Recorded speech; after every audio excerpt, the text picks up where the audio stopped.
Balik tournament na po si Grandmaster Wasiso dahil nagsimula na yung US Chess Championship. Ito po yung mga kalahok. Naku po, matitindi ang mga player of course. Andyan po si Fabiano Caruana, Wesley Sol Dominguez, Lebon Aronyam, Sam Shaklang, Grigori Oparin, Robson Sebian, Hans Mok Niman, Cristoforio, Abi Manyumis sa pinakabatang naging Grandmaster at si A Wonder Liang. Ang daming mga child prodigy, no? Ang nakakatuwaan niyan si Hans Mukliman. Kaya exciting ito. Ngayon, round number 1. Sino po ang nakalaban ni Grandmaster Wesley So? Ito po. Walang iba kundi si Grandmaster Lenier Dominguez. Maraming beses sinira ni Lenier yung pangarap ni Wesley. Nung nakaraan, qualified sana si Wesley sa candidates. Kaso, tinalo ni Dominguez eh. Sayang po talaga yun. Anyway, sa pagkakataong ito, puti po si Dominguez. Anong nangyari? Tinira niya E4, itim si Wesley, nag-E5. Yan po yung tinatawag nilang Italian game. Nag-Knight F3, Knight C6, Bishop C4, Knight F6. Aba, yan po yung Italian na 2 knights variation. Ang ginawa dyan, nagkunat lang eh. Yung iba kasi pinapasok po yung magulo eh. Pero eto, kinunatan lang, nag-D3 lang, na sinagot ng Bishop C5. Pagka Bishop C5, nag-C3, D6 lang. Ayan. Typical po yan sa ganitong opening, yung Giuco Pianissimo sa Italian. No? So pagka D6, nag-castling lang din. Tumira po ng Rook E1. Ayan. Suporta po yan dito para in case na maisipang magtulak. Ginawa naman ni Wesley. Ginawa naman po ni Wesley, nag-A6 lang para maka-atras. Ayan. So pagka A6 po, nag-H3 para hindi makapin. Nag-H6 din para hindi makapin. Nagtira po ng A4. Mag-e-expand na po sa queen side by playing B4 later on. Inatras agad yung bishop. No? Where si Wesley sa nangyayari, lahat po ito linya pa rin. Nag-knight BD2. Pagka knight BD2, nag-queen lang po sa E7. Parehong mabilis tumira. Tingnan nyo yung oras. No, halos 1:30 pa rin. Tumira po ng B4 na sinagot ng Bishop E6. Ayun. At pagka Bishop E6 po, ang kadalasan talagang ginagawa dyan, kinakapture. Pero si Dominguez, tumira po ng Rook B1. At halatado po na hindi na nila alam kung ano nangyayari, or at least si Dominguez hindi alam. Kasi tingnan nyo oras siya, 1 hour and 30 na lang. Samantalang si Wesley, 1 hour and 28 pa. Yung Rook B1 po, novelty po yan ng laro. First time po nangyari sa torneo. Ano ba ang plano ng Rook B1? Bakit niya po tinira yan? Kasi ibalik lang natin, no? Hindi po kasi pwedeng itulak yung B4 dito agad-agad. May mga idea kasi later on na possible ganon, libre yung tore. So, kaya po siya nag-Rook B1 para po maitulak na po yung B4. At pagka Rook B1, novelty nga po yan, gusto mag B4. Si Wesley po, medyo napaisip na dito. At tumira naman po siya ng Queen D7. 2 minutes nag-isip eh, no? Para saan yung Queen D7? Unang tingin, coach, magsasacrifice yan. Ayun, no? Sasacrifice yan. Hindi po. Ang pinakaplano pala ni Wasiso dyan, kasi nga magbi-B5, diba? Yun yung ginawa. Binibigyan niya lang po ng bahay yung kabayo. Nag-knight sa may E7. Ayun. So, vacating the square para iikot dun yung kabayo. Ngayon, medyo magtataka kayo, coach. Binigay po yung puna. Hindi ba pwedeng capture to? Diba? Pagka-capture kasi dyan, takes ka, capture 1 pawn lang. Hindi. Kasi pag kinapture mo yan, ang gagawin, kakainin muna to. Teka lang, pwede naman dito. Titirahan ka ng bishop takes d3. Capture to, promote. Okay lang yan. Kasi pagka rook takes a8, alright, sabihin na natin quality down si Wesley. Pero, eto ang nangyayari dyan. Inaatake yung Torres ang pupunta. Let's say, umiwas lang dito. Titirahan ka lang ng Queen C6.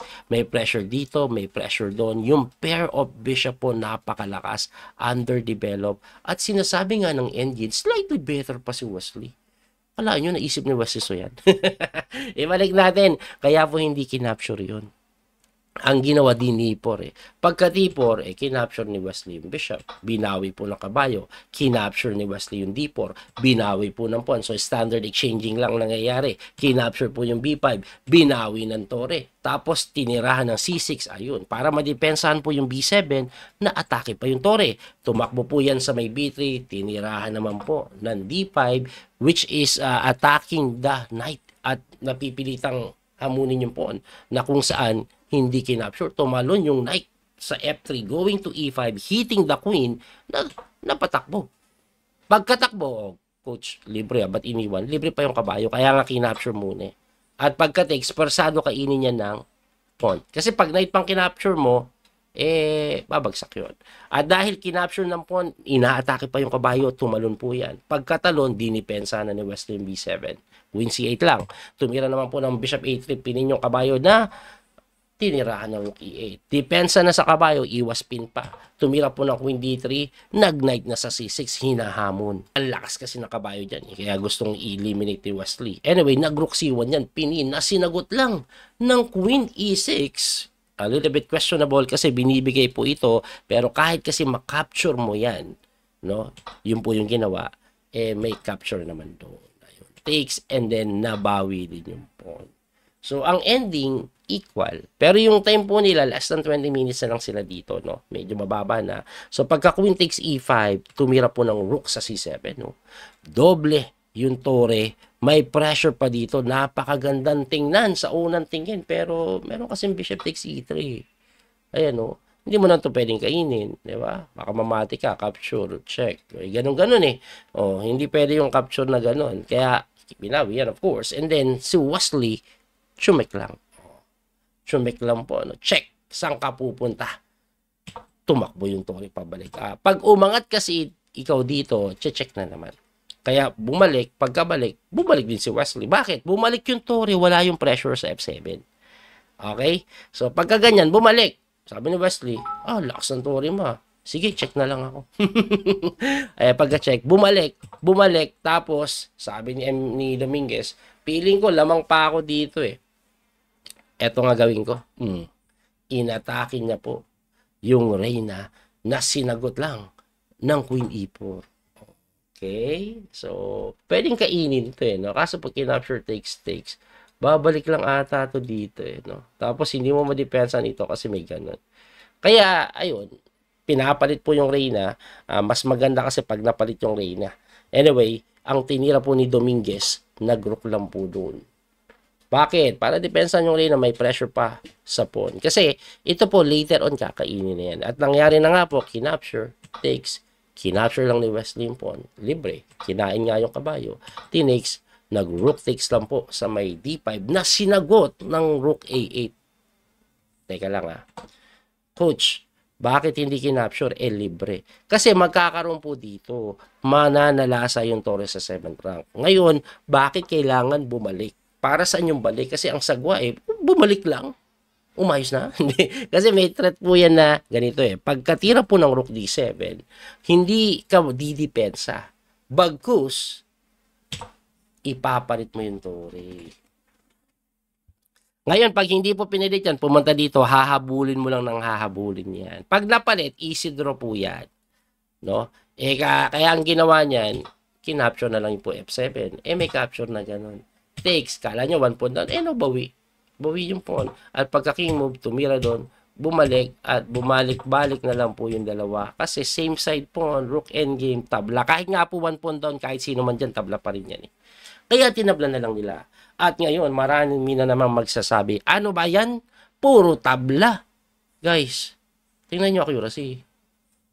98.6%, 98.7%. Ibig sabihin, wala nagkamali. Yung laro po na nakita nyo, hindi madali Kailangan accurate ka dun. Yung kanina, yung mga threat, yung inaatake yung pawn, pero yung mga simple idea na hindi mo kailangan depensahan kung ma-counterplay, mahirap makita yun. Kaya nga nasaid din yung oras nila Pero, walang nagkamali na matindi. And yung game, almost perfect, taas ang accuracy. Yun po ang nangyari. Anyway, ano ang standing after round number 1? Ito po, tingnan nyo po ulit. Lahat po sila ay first place. Kasi wala pong nanalo kahit isa, puro tabla po yung laban. Yun po ang naganap. Anyway, sana po nag-enjoy kayo at may natutunan sa video na to. Hindi ko ma-livestream to kasi nagsisimula po siya alas 2 po ng madaling araw sa Pilipinas. Kaya hindi natin to ma-live. Pero I'll make a video upload sa mga games na interesting. And of course, Grandmaster was a game. Muli ito po yung Coach Freedom Master Daniel Causo. Hanggang sa muling pagkikita. God bless po mga kabiyahe. Don't forget to like and subscribe. Follow. Bye-bye. That little mouse, 'cause I'm an albatross.